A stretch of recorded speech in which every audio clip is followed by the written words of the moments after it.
Paľko Štovka má 3,5 roka a ako jediný na Slovensku trpí vzácnym typom metabolického ochorenia. V Trebišove zorganizovali športovo-charitatívne podujatie. Jeho výťažok pomôže rodine s financovaním rehabilitácií. Na štart jarného behu nádeje sa postavili stovky účastníkov, vrátane Paľkovej mamy Andrej. Paľko Štovka trpel od narodenia poruchou zraku i sluchu. V 6. mesiaci jeho života pribudli aj epileptické záchvaty. Tých prekonával aj 19 denne. Proste pozerajte na dieťa a jednoducho neviete mu nijak pomôcť. Paľko má diagnostikovanú metabolickú poruchu glikozylácie typu ALG3. Na tej bunkovej úrovni neprebieha ten metabolický proces spracovania tukov a bielkovín.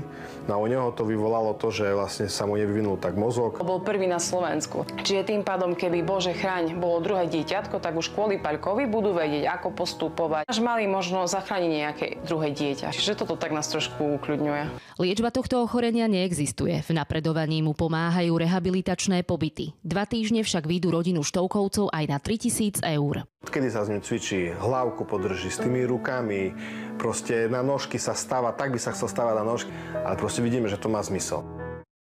V Trebišove sa rozhodli pomôcť rodine Štovkovcov behom. Na štart sa postavilo takmer 600 bežcov vo viacerých kategóriách. Jednak je to časť z registračného poplatku. Zbierka prebieha na viacerých úrovniach. My sme Paľka mali hľadačíku, priznám sa, že už druhý rok. Vedeli sme, že tá situácia je tam veľmi ťažká.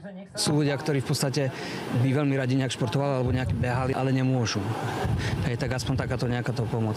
Sú motivovaní tým aj malé deti, pretože ich učíme do života, ako možno v budúcnosti, keď budú starší, k takým dobrým skutkom. Ľudská dobrosrdečnosť nepozná hranic.